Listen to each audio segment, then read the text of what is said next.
디모데후서 3장 2절의 말씀을 보면은 사람들이 자기를 사랑하며 돈을 사랑하며 자랑하며 교만하며 비방하며 라는 말씀이 기록되어 있습니다.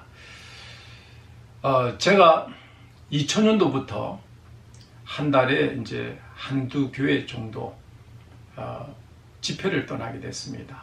주로 이제 대상은 농어촌 교회로서 붕괴를 하기를 원하는데 교회 재정이 어려운 교회들을 이제 제가 찾아가게 된 겁니다.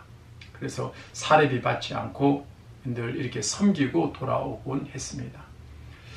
그렇게 이제 사역을 하면서 하나님의 은혜 가운데 이제 2010년도에 제가 책을 한 권 쓰게 됐습니다. 그 책은 이제 의롭게 사는 길이라는 이제 책인데요. 그 이후부터 제가 붕괴를 다닐 때마다 늘 제가 쓴 책을 차에 실어서 이제 가지고 가게 됐습니다. 이제 돌아올 때는 예전에는 이제 빈손으로 이렇게 돌아왔지만 그 다음부터는 제가 책을 판매한 돈들 한 어떤 데는 뭐 13만 원, 16만 원, 뭐 하여튼 이렇게 빈손으로 오지는 않게 된 겁니다. 그러면 집에 돌아오면은 이제 제가 제 아내한테 여보 오늘 책 몇 권 팔았어. 그 다음에 올 때도 오늘도 몇 권 팔았어. 오늘도 몇 권 팔았어. 이제 이런 얘기를 하게 됐어요. 근데 어느 날 한 번은 제가 제 아내한테 여보 우리 식사를 한번 갑시다. 외식합시다. 그때 집사람이 그 돈 많이 드는데 뭐하러 외식하러 가냐고 그래요. 제가 무심결에 제 입에서 이런 소리가 나오더라고요. 책 3권 팔면 되지. 이 한마디 안에 저도 제 자신이 모르는 가운데서 내 안에 이 교만함이 이게 쭉 자라 올라오는 것을 제가 깨닫게 된 겁니다. 그리고 또 그 안에는 저가 이런 사람인데 하는 저를 과시하고자 하는 나타내고자 하는 이런 냄새가 그 말 안에 묻어 있는 것을 제가 깨닫게 된 겁니다. 그때 제가 참 두려움을 깨달았습니다.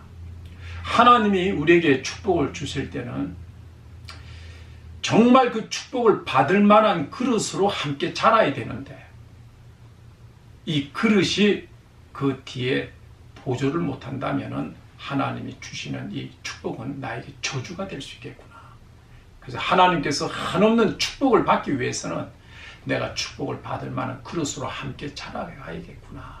제가 그것을 그날 밤에 참 하나님께 회개하면서 많이 깨닫고 그 다음부터는 이제 외부 집회 갔다 올 때마다 몇 권 팔았다는 얘기를 그때부터 멈췄습니다. 그리고 제 아내도 묻지도 않았고요. 그래서 수익금들을 늘 이렇게 모아서 저에게서 목회자 세미나 할 때 다 섬기는데 이제 쓰도록 이제 제가 그렇게 해온 것입니다. 그래서 제가 지금까지 제 개인적인 이런 회개노트에 적은 것을 참 말하기 어려웠지만요. 제가 이렇게 몇 가지 이제 이런 식으로 여러분에게 말씀을 드린 것은 그 여러분의 이해를 좀 도모시키기 위해서 제가 개인적으로 하고 싶지 않은 거지만은 그래도 제가 좀 열고 했고요. 또 두 번째는 이런 식으로 늘 하나님 말씀에 접촉된 게 있으면은 제가 하나님 앞에 늘 밤에 기도하면서 한 가지 저희 모난 부분들을 말씀으로 저를 깎아내고 빚어내고 다듬어내서 변화 과정을 지금까지 계속적으로 해왔다는 겁니다. 근데 초창기 때는 제가 하나님의 이 율법대로 살고자 제가 딱 보니까요. 깨어있으니까 평상시에 느끼지 못하던 것이 너무 많이 보이는 거예요. 그래서 늘 몇 년을 계속 하나님의 율법에 의해서 저가 거룩하고 흠이 없는 쪽으로 제 개인적인 기도만 계속 해왔었습니다. 이 시간에는 여러분에게 기도하는 방법에 대해서 좀 말씀을 드리고자 합니다. 굉장히 중요합니다. 이 시간부터요. 저는 늘 갈 때 하나님께 기도하러 갈 때요. 주로 3가지, 4가지 그 일상생활에서 제가 하나님 말씀에 바로 살지 않고 제가 이제 죄를 범한 거 있으면 늘 가슴에다 담아둬가지고 하나님 앞에 3가지, 4가지를 늘 가지고 간 겁니다. 여러분 하나님께 기도하러 갈 때는요. 그냥 가서 하나님 앞에 앉는 것이 아니고 기도 내용을 꼭 여러분이 무엇을 기도해야 될 것인가를 처음에는 제가 찬양곡도 이제 들고 준비해서 갔지만은 여러분이 어떤 내용으로 하나님께 기도할 걸 구체적으로 여러분 가슴에 머리에다 담고 가시길 바랍니다. 그래서 두 번째 기도하는 방법에 있어서는요, 만족할 때까지 해야 됩니다. 예, 만족할 때까지. 여러분 기도의 대상은 하나님입니다. 예, 우리가 일방통보하고 끝내는 게 아니지 않습니까? 하나님은 인격체를 지니신 살아계신 분입니다.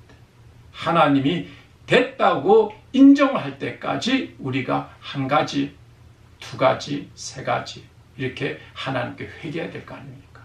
근데 그걸 어떻게 합니까? 여러분 성령께서 옆에 계셔서 이 정도면 됐다 이런 느낌이 와요. 여러분 우리가 양치질을 하더라도, 머리를 감더라도, 우리가 샤워를 하더라도, 우리가 밥을 먹고 물을 마시더라도 우리가 느낌이 오잖아요. 우리가 하나님께 기도할 때도 만족할 때까지 끝까지 하는 거예요. 그래서 제가 경험에 의해서는 짧게는 40분, 길게는 2시간 40분 가지고 한 가지를 가지고 이 말씀 한 가지 한 가지 제가 하나님 앞에 잘못한 것은 그것은 늘 말씀 속에 저 더러운 부분을 빼내고 하나님의 말씀을 집어넣고 또 저의 죄악들을 뽑아내고 말씀대로 집어넣고 또 이것을 점차적으로 꾸준히 해가는 거예요. 그러니까 나중에 제가 달라지는 게 느껴지는 거예요. 아름다운 사람으로 제가 변화되고 있는 것을 느껴져요. 예? 이런 경험이 한번 꼭 있길 바랍니다. 그 다음부터는 회개하러 빨리 가고 싶은 거예요. 기도하러 빨리 가고 싶은 거예요.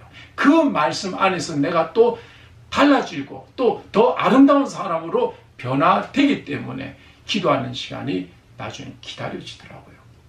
여러분, 제가 세 번째 이제 말씀드릴 테니까 이제 잘 들어봅시다. 예. 어떤 분은 이런 얘기를 하는 분이 있습니다. 예.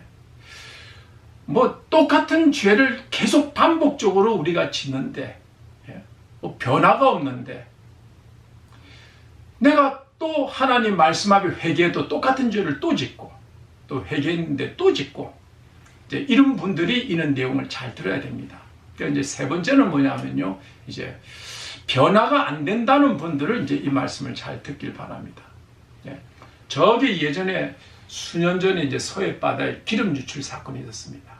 그 서해 바다에 기름이 참 많이 떠 있었는데 우리나라에서 제가 알기로는 한 130만 명이 이제 강구를 알고 있습니다. 저희가 한 110만 명이 이제 갔을 때 저희 교회에서 이제 단체로 와서 봉사로 이제 갔다 왔는데요.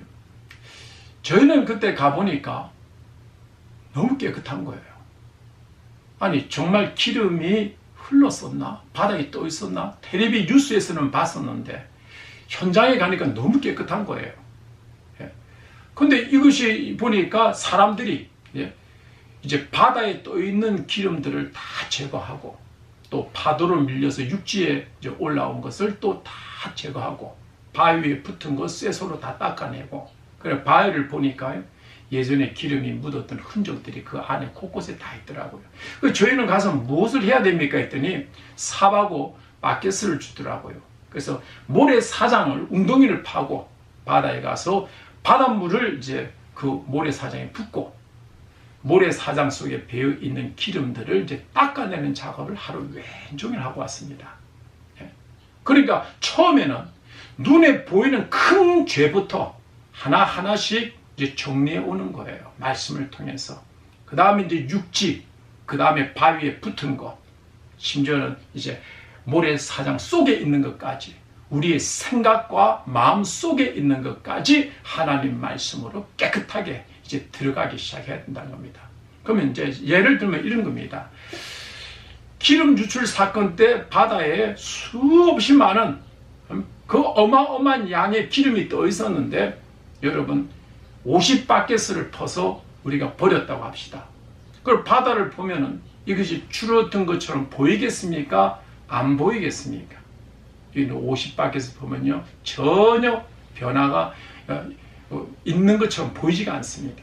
만약에 100바켓을 이제 우리가 퍼냈다 하더라도 바다를 보더라도 전혀 변화의 조짐이 안 보일 것입니다. 근데 여러분 한 가지 꼭 명심해야 될 것은 뭐냐면은 기름은 줄고 있다는 사실입니다. 우리 눈에는 줄고 있는 것 같지 않지만은 계속 줄고 있는 겁니다. 줄어가고 있는 겁니다. 그래서 하나님 안에서 제가 늘 이제 3시간씩은 이제 21일 했으니까 그 다음부터 이제 4시간씩 하나님 기도하면서 이제 늘 하나님 앞에 이 분량의 회개만 쭉 하고 갔는데요. 3개월 돼도 변화의 초심이 없고 5개월 돼도 변화의 초심이 없더라고요. 근데 6개월 정도 딱 지나니까요. 저에게서 2, 3% 달라지는 조짐이 보이더라고요. 1년 정도 지나니까요. 그냥 제 느낌입니다. 7, 8% 정도 변화의 조짐이 보이고요. 1년 반 정도 지나니까 한 17, 8%? 예. 그 다음에 이제 2년 정도 이렇게 지나니까요.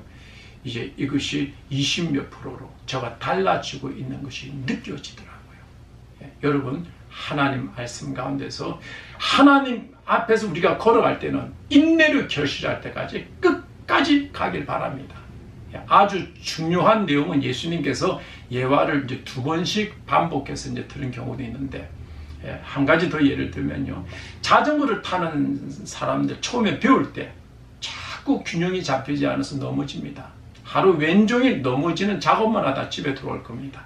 그 다음날도 시도했는데 또 균형이 안 잡혀 있어서 넘어지고 좌절감과 또 그 자전거 배우는데 어려움과 낙심과 3일째 또 가서 하는데 안 되는데 이제 그만하고 돌아오려고 한 번 더 타보는데 바퀴가 2-3바퀴 굴러가는 것을 보게 됩니다. 이때 팍 힘이 생기는 겁니다. 여러분 3일까지 갔지만 이 과정이 이 자전거를 탈 수 있는 길로 지금 가고 있다는 겁니다. 그런데 어느 한순간에 가면은 자기가 바퀴가 2-3바퀴 굴러가네, 이 뭔가 조짐이 보일 때 여기서부터 힘이 생기듯이 여러분들 꾸준히 가면은 내가 변화 안 되는 것지만은 여러분이 변화되고 있는 것이고 언젠가는 어느 시점에 가서는 여러분이 내가 달라지고 있구나, 이것을 한번 딱 깨닫는 순간부터는 기도하는데 박차를 가해서 전진하게 된다는 것을 여러분이 잊지 않길 바랍니다. 그래서 이런 말씀을 이제 제가 이제 드렸고, 이렇게 꾸준히 이렇게 가니까요, 달라지는 현상이 있습니다. 저에게. 이제 이런 부분은 이제 크게, 아까는 기도 방법에 대해서 제가 말씀드렸는데, 지금은 이제 뭐가 이렇게 달라졌는가를 이제 제가 이제 말씀을 드리고 싶은 것은요. 첫째는 제일 중요한 것은요. 하나님과 친밀해지는 관계가 형성이 되더라고요. 믿음은요. 하나님 말씀을 우리가 믿어야 되고, 그리고 그 말씀하신 하나님이 늘 우리 곁에 계신 것을 믿어야 되는데, 여러분 그게 믿어지던가요? 하나님이 내 곁에 계신 걸 믿으려 해도 믿어지던가요? 근데 이런 길로 가면요, 하나님하고 나의 관계가 친밀해지고 하나님이 함께 계심이 저절로 믿어지기 시작하게 되더라고요. 얼마나 행복한지 모릅니다, 여러분. 얼마나 행복한지 모릅니다. 하나님이 나와 가까이 계심이, 이런 것이 이제 서서히 믿어져요. 그 때문에 제가 이런 것을 뭐 더 나아가서 이제 간증을 이제 여기서 멈추겠습니다만은, 이거는 여러분 각자가 이제 나가본 문제고요. 그리고 또 뭐가 달라지냐면요. 어느 날 제가 이제 새벽 예배를 끝나고 제 사무실로 돌아왔습니다. 그래서 성경 66권 중에서 어느 한 책을 이제 제가 선택해서 서신서를 읽게 된 겁니다. 그래서 쭉 이제 그 서신서를 이제 쭉 처음부터 읽으면서 마지막까지 딱 다 읽었는데요. 한순간에 영적으로 제게 확 느껴지는 게 있었어요. 이 책에 기록된 대로 내가 거의 어느 날 살고 있더라고요. 성경의 말씀대로 제가 어느 날 거의 그 내용대로 살고 있더라고요. 이것이 한번 느껴지는 거예요. 제가 다음 말씀드린 걸 잘 들어보세요. 한 번은 이제 저희 막내 아이가 이제 고3에서 이제 대학교를 들어갈 때가 됐습니다. 저는 신학교를 가기를 원했습니다. 신학교 가라. 근데 얘는 어느 학교를 자기 나름대로 정해놨고 또 무슨 과를 자기가 정해놨어요. 근데 그게 가지 말고 신학교 가라. 야, 신학교. 근데 안 간다는 거예요. 절대 거기는 안 간다는 거예요. 근데 제가 이 아이를 키우면서 그때만큼은 제가 양보를 못 하겠더라고요. 딴 거는 뭐 얘가 말도 잘 듣기도 하고 또 자기 그 주관이 있어도 이제 했는데 이 부분만은 제가 양보를 하면 안 되겠다 이런 생각이 들었어요. 그래서 얘를 앉혀놓고 그랬습니다. 너 신앙생활 1, 2년 할 거냐? 죽을 때까지 해야 되는데 너가 4년에 할 것을 6년에 하는 복수 전공하면 되잖니. 예? 너가 2년도 공부하는 것은 너 인생에 절대 늦은 게 아니야. 너가 교회에서 봉사를 하더라도 이런 것을 배워놓으면은 너가 너 인생이 그래도 열매가 많지 않니? 그러면 천국에 너가 상급도 많이 쌓을 텐데 이 길로 가라는 것은 아니고 너가 신학교 가서 공부해라. 제가 이제 있으면 그래도 안 하겠다 하더라고요. 그래서 제가 차를 태우고 얘를 대전 침례 신학교 캠퍼스를 구경을 시키고 또 이제 입학생들 이제 담당 이제 교수를 이제 만나서 상담을 하게 만들었습니다. 근데 나오면서 얘가 아빠 말에 순종하겠다고 이제 그렇게 얘기를 하고 또 그 학교에 이제 들어가서 이제 지금은 이제 졸업을 했지만요. 얘가 이제 처음에 들어와서 이제 그때부터 이제 새벽 예배를 다니지 않습니까? 기숙사 생활도 하게 되고 또 그 기숙사 생활을 하다 보면 자기보다 언니들이 많고 또 다 보면은 외부에서 목회자 자녀들 또 이제 직분자 자녀들 또 소명을 받은 사람들과 함께 늘 이렇게 생활하지 않습니까? 많이 힘들고 어려운 부분들도 있긴 했겠지만은 근데 이제 애가 한 3학년 정도 되는 것 같습니다. 3학년. 예. 근데 우리 집에서 이제 이렇게 가족들이 무슨 회의 중에서 뭐 토론이 있었는데요. 이 아이가 한마디 딱 치는 거예요. 뭐라고 하냐면요. 나는 아빠가 무슨 말을 하든지 다 믿어 그러더라고요. 가족들 앞에서. 나는 아빠가 무슨 말 하든지 다 믿어. 예, 무슨 말을 하든지 다 믿어. 얘는 인생 앞을 사는 아이는 아니에요. 그러나 저는 인생을 앞을 살았잖아요. 그리고 인생이 뭔 줄 알잖아요. 그래서 얘에게 싫지만은 하라고 제가 했잖아요. 근데 그 말을 믿고 그 말에 순종해서 살아보니까 이 아이가 학교에 가서 이제 초기 때도 그랬지만은 아빠 고마워 그러더라고요. 예? 고마워 그래요. 그러면서 이제 3학년 때 가족들 다 앞에 이제 앉아서 이제 얘가 소방관처럼 이제 불을 팍 끄는데 나는 아빠가 무슨 말을 다 믿어. 난 아빠가 하자는 대로 할 거야 그러는 거예요. 여러분, 굉장히 중요한 말씀입니다. 하나님 말씀대로 우리가 살아가면요, 믿음이 자라게 되더라고요. 자기도 모르게 믿음이 성장하게 되더라고요. 오늘날 우리 한국의 많은 병폐가 뭘 기도하면서 큰 내용 가지고 기도하는데 마음속에 믿음이 오는 거, 그것도 중요합니다. 제가 그걸 무시하는 건 아니지만, 그러나 우리가 보다 중요한 것은, 절차적인 것은 하나님 말씀대로 이렇게 살아보면요, 저절로 내가 믿음이 생겨요. 믿음이 자라는 것을 자기가 느껴져요. 그래서 고린도전서 12장에 이제 9가지 은사 있는 부분이 있지만은 하나님 말씀대로 살면요, 이는 은사들은요, 저절로 성령 안에서 이게 옵니다. 여러분, 이걸 마음속에 잘 유념해서 살길 바랍니다.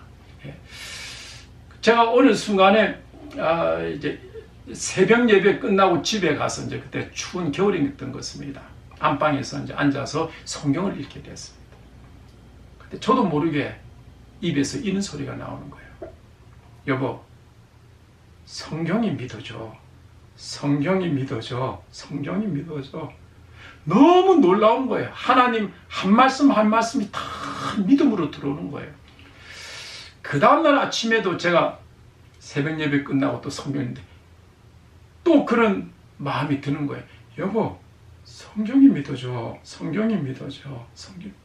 근데 그런 얘기를 들었던 제 아내가 2번 이제 들었는데, 그러면 당신 지금까지 성경 안 믿었어? 이 얘기를 하는 거예요. 그런 차원의 믿음이 아니에요. 하나님의 이 말씀이 앞으로 어떻게 되어질 것은 답은 나와 있지 않지만은 이 말씀이 고스란히 다 믿어지다. 이것을 제 안에 묻고 있을 수 없어요. 나도 모르게 입 밖으로 막 튀어나오면서 감격해하는 거예요. 그래서 우리가 하나님 말씀대로 살아가면은 하나님과 굉장히 친밀한 가운데 하나님의 눈에 보이지 않지만 하나님이 내 곁에 가까이 계신 것이 저절로 느껴지고, 또 두 번째는 믿음이 자라게 된다는 겁니다. 그래서 믿음으로 우리는 살아야 되는데 하나님 말씀을 믿고 또 그 말씀을 하신 하나님이 내 곁에 계신 이 내용이 구체적으로 이루어져 가더라는 겁니다. 이거는 한 가지 이제 더 첨부해서 얘기하고 싶은 건 뭐냐면요. 개인 간증입니다만은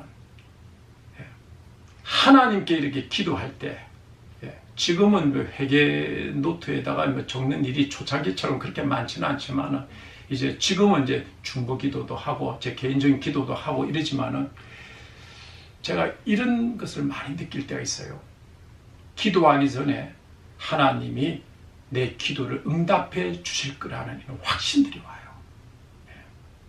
이런 거룩한 길을 향해서 내가 추진해 가면요, 거룩을 위해서 내가 살아가면요, 하나님께 기도 지금 안 했지만은 기도 제목을 갖고 가는 이 내용을 하나님께서 응답해 주실 거라는 마음의 이런 확신들이 성령 안에서 와요.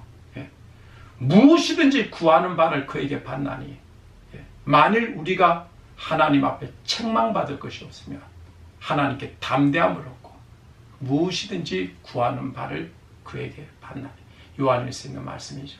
그리고 아까도 얘기했지만요, 내가 참 아름다운 사람으로 내가 성숙해지니까요, 그 내 아름다운 사람으로 변화되는 것이 이렇게 느껴지면서 영적인 희열이 막 생기고요. 또 더 첨부하고 싶은 것은 뭐냐면은 평강이 내 안에 임하게 되더라고요. 내가 평강이 임하니까 제가 있는 그런 자리들이 평강의 자리로 만들어지게 되더라고요. 이 외에도 이제 여러 가지 있겠지만 여러분이 하여튼 제가 이제 짧은 시간 안에 여러분에게 간단한 간증했지만은 여러분들도 이런 삶을 가면은 저희 고백이 이 방송을 영상을 듣는 여러분들에게도 다 임할 줄 믿습니다. 하나님의 뜻은 이것이니 너희의 거룩함이라 그랬습니다. 여러분 그 다음 말씀을 보면요, 마태복음 5장 19절 말씀을 제가 참 귀하게 여깁니다. 이 계명 중에 지극히 작은 것 하나라도 이것을 행하며 가르치는 자, 지극히 작은 것 하나라도, 다른 말로 말하면은 너가 조그만 죄라도 버리고 하나님의 뜻 가운데 조그만 내용이라도 쓰면은 이런 내용 아닙니까? 천국에서 크다 일컬음을 받으리라 했습니다. 하나님이 상을 주겠다는 겁니다. 여러분, 월드컵에 나간 선수들, 올림픽에 나간 선수들에게 왜 국가에서 상을 주겠다고 그럽니까? 상을 주는 이유가 뭡니까? 너가 지금 추진해 나가는 거 힘을 다해서 하라는 거 아닙니까? 전심을 다 쏟으라는 거 아니겠습니까? 여러분, 하나님께서 상을 주겠다는 이 내용이 이만큼 중요하니까, 죄를 떠나는 것이 그만큼 중요하니까 하나님이 상을 주겠다고 그러겠죠. 큰 자, 상. 이 땅에 태어난 사람은 두 가지 이상 중요한 게 없는데 천국 가는 거하고 천국에서 큰 자 되는 거 아닙니까? 오늘날 우리가 많은 사람들이 전도하는 것, 하나님 앞에 우리가 순교하는 것만 상이라고 얘기하지만 저는요, 그 전에 이 내용이 보다 더 중요하다고 봅니다. 내가 먼저 바로 딱 서 있는 것이 중요하다고 봅니다. 뭐 다 중요합니다만 이 부분을 너무나 소홀히 하기 때문에 제가 힘있게 강조해서 지금 말씀 드리는 겁니다. 죄를, 조그만 죄라도 네가 떠나면 떠나마.